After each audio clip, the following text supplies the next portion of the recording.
My wife's friend kissed her on neck not once but twice at a party while his own wife was standing right there. Should I be concerned or am I thinking too much? Hey Reddit.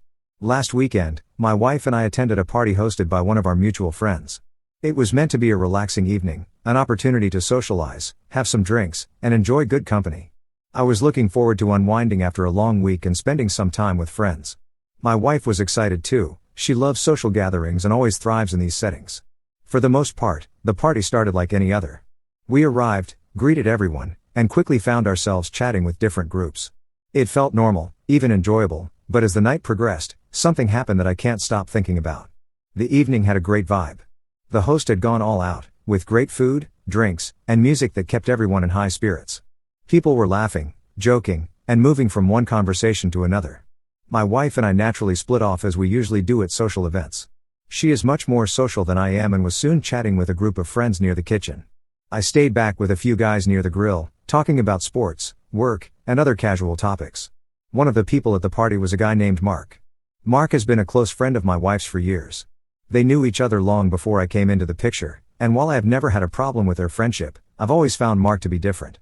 He is the kind of guy who always seems a little too charming, a little too friendly, especially with women. He's married, and his wife was also at the party, which made what happened later even more shocking. Mark is one of those people who pushes boundaries but does so in a way that makes it hard to call him out.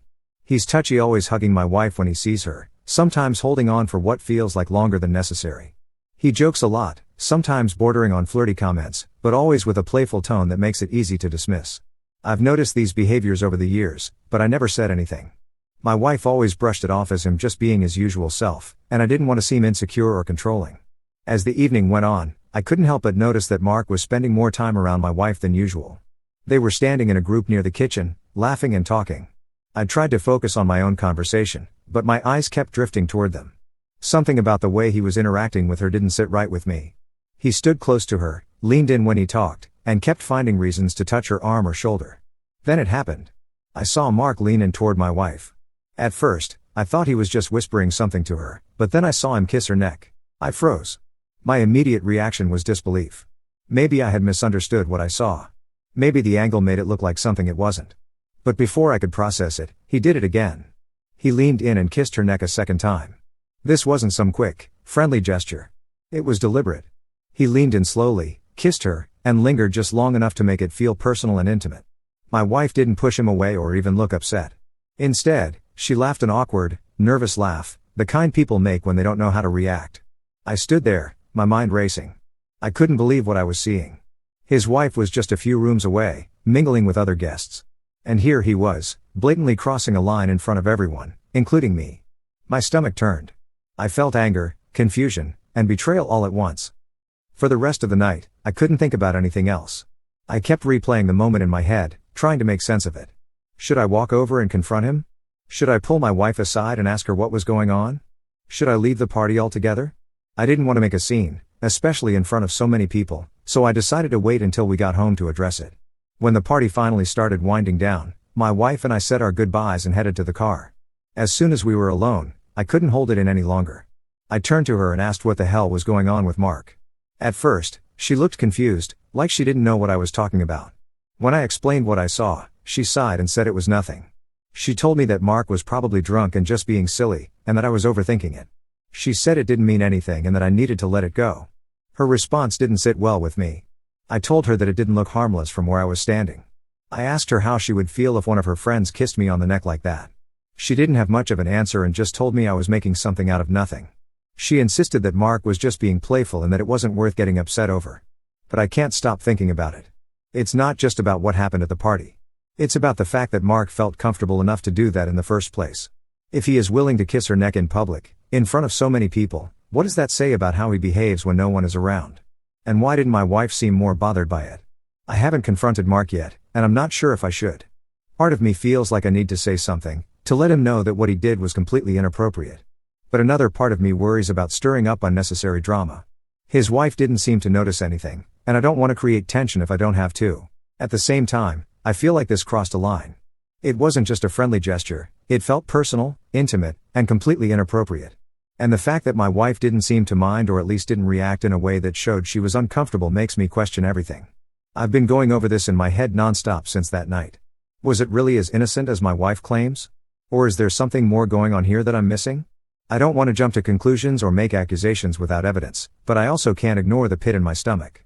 Am I being paranoid, or do I have every right to be concerned? Should I confront Mark? Should I talk to his wife? Or should I let it go and trust that it was nothing? I feel like I'm stuck in this loop, constantly second-guessing myself. If you were in my shoes, what would you do? Update. After my initial post, I took some time to think about how to handle the situation. The comments I received were eye-opening. A lot of people told me I needed to trust my instincts and not ignore my gut feeling. Others advised that I sit my wife down for a serious, no-nonsense conversation about what happened. I decided to take the latter approach because I needed clarity. The day after the party, I brought it up again with my wife. This time, I was more direct. I told her that I couldn't just let it go and that her reaction had left me feeling dismissed.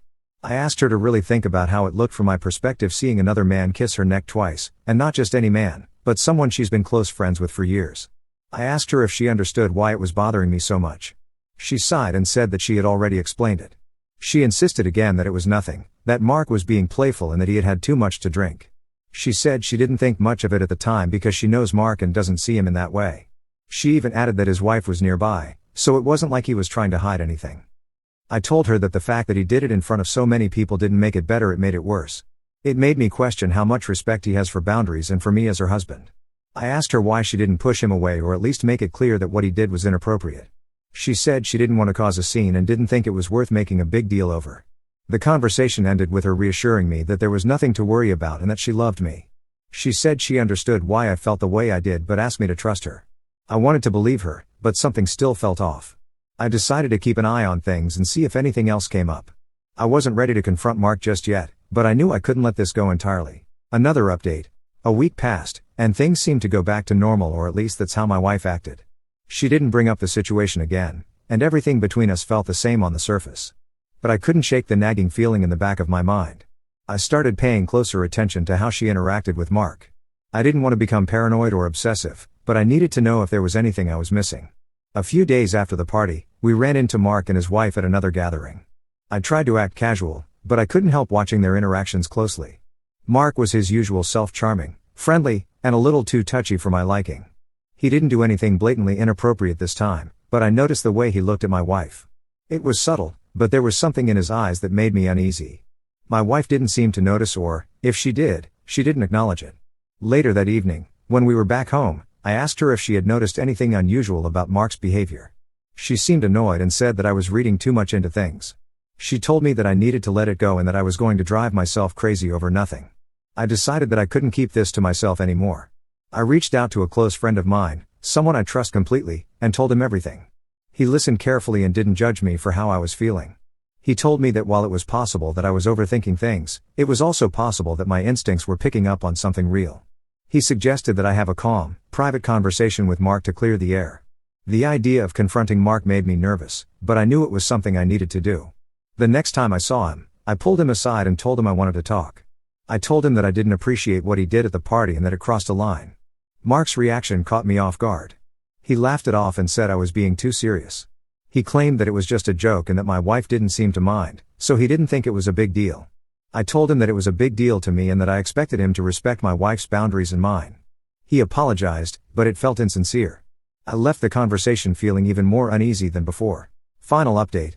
It has been a few weeks since the party, and I wish I could say that everything is resolved, but it's not.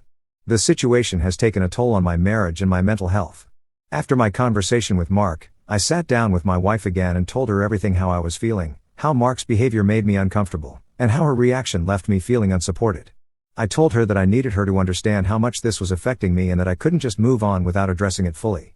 To my surprise, she broke down and admitted that she had been feeling guilty about how she handled the situation.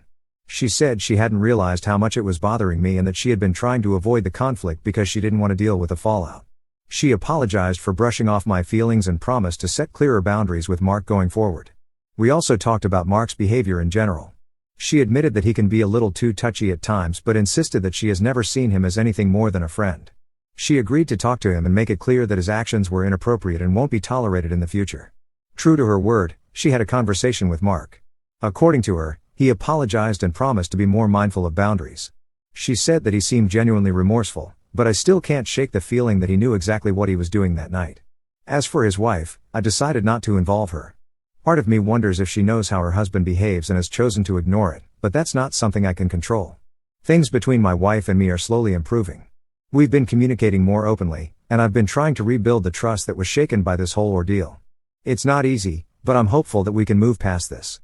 It's also made me reflect on how much I've let things slide in the past, not just with Mark but with setting boundaries in general. I've realized that avoiding conflict to keep the peace only makes things worse in the long run. This situation has been a wake-up call for me to be more assertive about what I'm comfortable with and to communicate my concerns without hesitation. If nothing else, this experience has taught me the importance of addressing issues head-on, even when it's uncomfortable, because letting things fester only leads to bigger problems down the line. At the end of the day, I've learned that trust and communication are the foundation of any strong relationship. While I still have my doubts about Mark, I'm choosing to focus on my marriage and the steps my wife and I are taking to strengthen it. Time will tell if this was just a bump in the road or a sign of something deeper, but for now, I'm doing my best to move forward.